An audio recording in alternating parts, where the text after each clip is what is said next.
So I'm currently at, I believe, Benson, Arizona, a little bit east of Tucson, and there's nothing until El Paso. So we're gonna try and make it to El Paso. Good morning, everyone. I am right next to the road, so if you kind of hear that in the background, kind of like that, kind of keep that in mind. I do apologize for that. Other than that, I do have a little bit of an update for you. Last time I checked in, I was in Phoenix, and I actually did get a ride out of Phoenix a few days ago. Shelby's uncle had given me a ride just outside of the city limits, and from there I stood there for a little while, and a guy picked me up and brought me just on the other side of Tucson, so about 100 miles, which was awesome. And that was Nick. Nick is a Russian, so that made for some very interesting conversations. He brought me to the other side there, and then I was there for the night. A woman stopped and offered to give me a ride and said that she was only going up to the next exit, and I said no thanks, I appreciate it, but I need a little bit more than that. And so she said, oh well, here's a sandwich. So she gave me a sandwich instead. And so I slept there that night, and the next morning, actually fairly quickly, this Dodge Challenger pulls up, which was kind of weird because nicer cars don't actually tend to stop. And Challenger pulls up, and I run up to the door and I say, where are you going? And he goes, I'm going to Florida. I was like, wait, what? I was like, I'm going to Florida.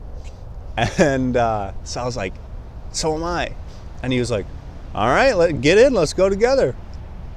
And so over the last 3 days, we have traversed all the way to Florida, Kevin and I. And he dropped me off here last night. I slept over behind the Winn-Dixie, which was great. I actually found some pretty stellar things to sleep on. And given the freeganism lifestyle, dumpster diving is okay. Don't look down on it. It's great, actually. And I actually got almost a full pizza, which was great. But Kevin was extremely hospitable. Whenever he could, he would get something and we'd share it. And I got to stay in his hotel when I was there too. And then he just got discharged from the Marine Corps honorably, and so he's coming back to Florida to kind of settle down. But I just kind of listened to everything he said, and I felt I was supposed to be an ear there for him. And I said things when I felt that I was supposed to say things.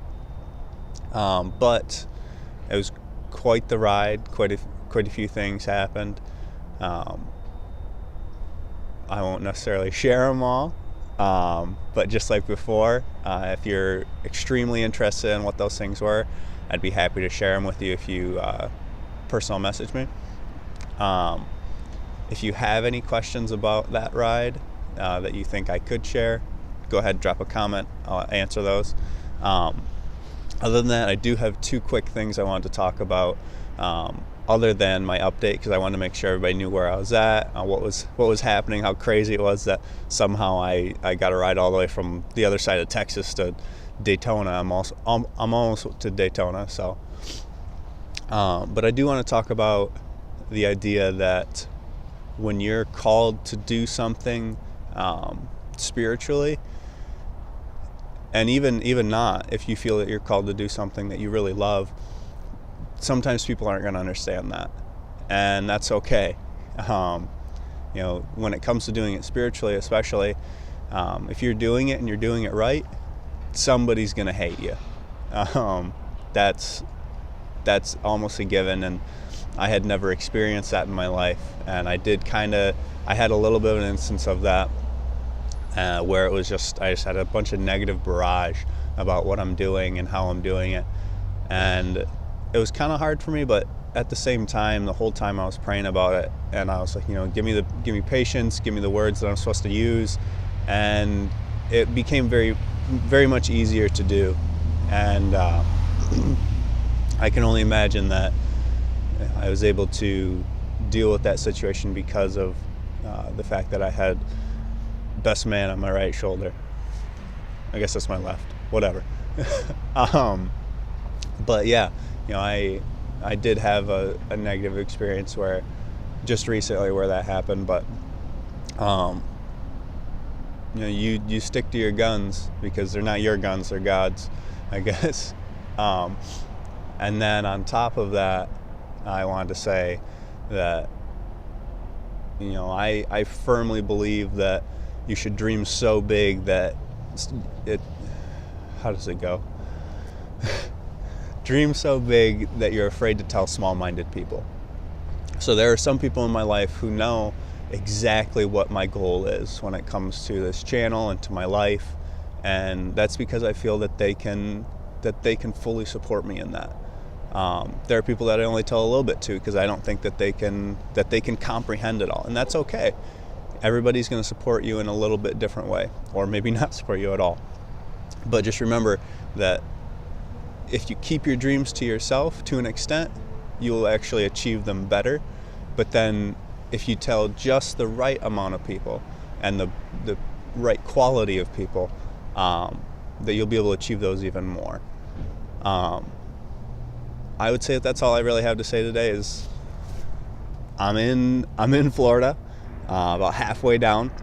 I'm actually going to Miami to see a friend, and then from there, there's a couple of people that I might stop and see depending on if they're available and if I'm here at the right time. Secondly, if you're doing what God wants you to do, sometimes people aren't going to like you. Thirdly, dream so big that you're afraid to tell small-minded people. If anybody has any questions about any of this, I'd be happy to answer those, or if you have any input on how to make any of this content better, I'd love to hear it. Drop a comment, shoot me a message, however you can get in contact with me. But I guess I have to say, you become a little bit of everyone you meet, so who are you going to be?